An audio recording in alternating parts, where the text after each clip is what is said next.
بسم اللہ الرحمن الرحیم۔ عزیزو، بھائیو، بزرگوں، آج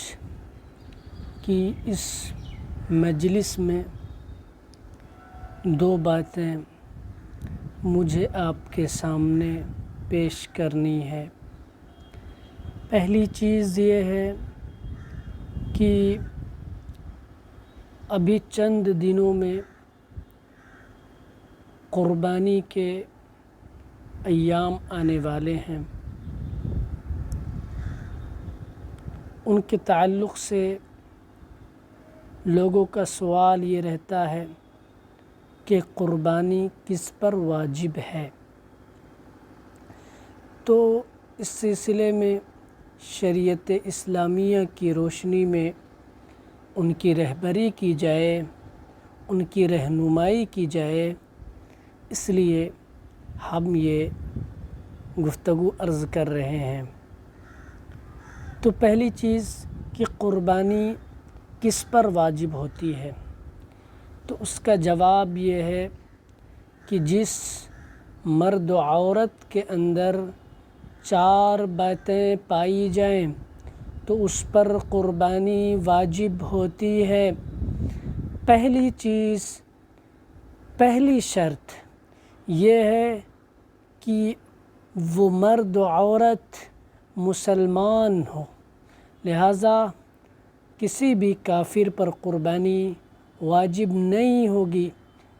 اس لیے کہ قربانی ایک عبادت ہے اور اللہ رب العزت والجلال نے عبادت کو انجام دینے کا حکم مسلمانوں کو دیا ہے۔ اس لیے اس عبادت یعنی قربانی کو بجا لانے کے لیے ضروری ہے کہ بندہ مسلمان ہو۔ نمبر 2، آزاد ہو، لہٰذا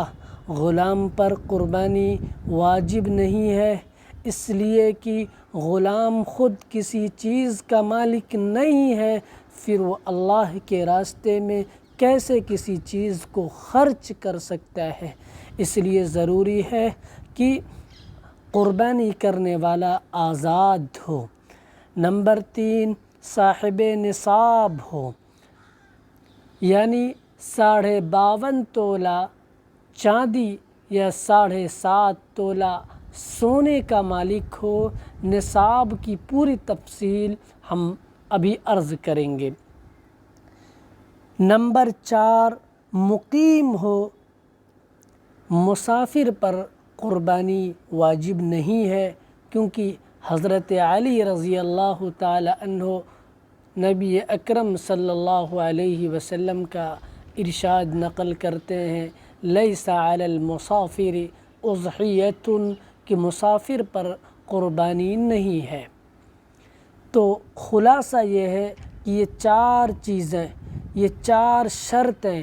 جس مرد کے اندر پائی جائیں یا جس عورت کے اندر پائی جائیں اس پر قربانی واجب ہوگی۔ پہلی شرط یہ ہے کہ وہ مسلمان ہو، دوسری شرط یہ ہے کہ وہ آزاد ہو، تیسری شرط یہ ہے کہ وہ صاحب نصاب ہو، چوتھی شرط یہ ہے کہ وہ مقیم ہو۔ جب یہ 4 شرطیں بیک وقت کسی مومن کے اندر پائی جائیں گی، کسی مسلمان کے اندر پائی جائیں گی، تو اس پر قربانی واجب ہوگی۔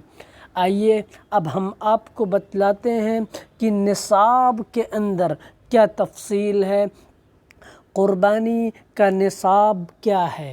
تو اس سلسلے میں عرض یہ ہے کہ جو نصاب صدقۃ الفطر کا ہے وہی نصاب بعینہ قربانی کا بھی ہے، وہی نصاب بعینہ قربانی کا بھی ہے۔ لہذا جس طریقے سے صدقۃ الفطر کے اندر ضروری یہ ہے کہ ایک بندہ 52.5 تولہ چاندی کا یا 7.5 تولہ سونے کا مالک ہو، خواہ خواہ اس پر سال گزرے یا نہ گزرے تب بھی صدقہ فطر واجب ہوتا ہے۔ بالکل اسی طریقے سے اگر کوئی بندہ 52.5 تولہ سونے اور 52.5 تولہ چاندی اور 7.5 تولہ سونے کا مالک ہو تو چاہے اس پہ اس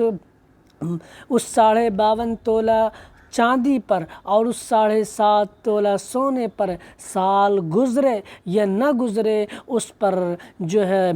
اس پر قربانی واجب ہوگی۔ اور اسی طریقے سے اگر اس کے پاس 52.5 تولہ سونا یا 52.5 تولہ یا 7.5 تولہ سونا یا 52.5 تولہ چاندی نہیں ہے لیکن کیش روپیہ ہے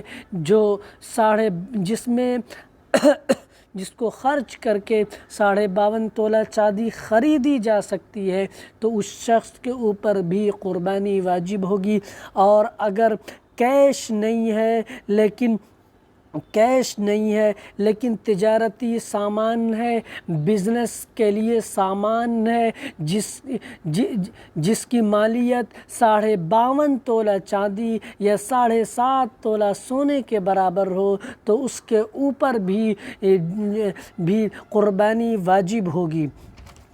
اور ایسے ہی اگر اس کے پاس کیش روپیہ بھی نہیں ہے، 52.5 تولہ چاندی بھی نہیں ہے، 7.5 تولہ سونا بھی نہیں ہے اور مال تجارت بھی نہیں ہے، لیکن اس کے پاس جو سامان ہیں جو اس کی ضرورت سے زائد ہیں، گھر میں صرف نمائش کے لیے رکھے ہوئے ہیں، کام میں نہیں آتے ہیں، یوز نہیں کیے جاتے ہیں، اور ایسے سامان جو کام میں نہیں آتے ہیں، جو یوز نہیں کیے جاتے ہیں اور ان کی مالیت پہنچ جاتی ہے 52.5 تولہ چاندی یا 7.5 تولہ سونے کو، یعنی اس سامان کو اگر بیچ دیا جائے تو اس سے جو پیسہ حاصل ہوگا اس سے ہم 52.5 تولہ چاندی کو یا 7.5 تولہ سونے کو پرچیز کر سکتے ہیں، خرید سکتے ہیں، تو ایسے شخص پر بھی قربانی واجب ہوگی۔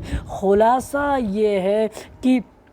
چاہے تو یہ پانچوں چیزیں مجموعی طور پر کسی کے پاس پائی جائیں، یعنی کسی کے پاس 52.5 تولہ سونا بھی ہو، 52.5 تولہ چاندی بھی ہو، 7.5 تولہ سونا بھی ہو، اور اسی طریقے سے مال تجارت بھی ہو، اور اسی طریقے سے کیش روپیہ بھی ہو، اور اسی طریقے سے جو ہے ضرورت سے زائد سامان بھی ہو، یعنی کوئی گاڑی ہو جو کھڑی رہتی ہو، یہ اس کو یوز میں نہیں لاتا، اس کو استعمال میں نہیں لاتا، لیکن اگر اس گاڑی کو بیچ دیا جائے تو 52.5 تولہ جو ہے چاندی خریدی جا سکتی ہے یا 7.5 تولہ سونا، تو ایسے شخص پر جو ہے قربانی واجب ہوگی۔ خلاصہ یہ کہ ان 5 میں سے کوئی ایک پائی جائے یا 3 پائی جائیں یا 2 پائی جائیں یا 4 پائی جائیں یا 5 پائی جائیں، اس شخص پر جو ہے قربانی واجب ہوگی، وہ صاحب نصاب کہلائے گا۔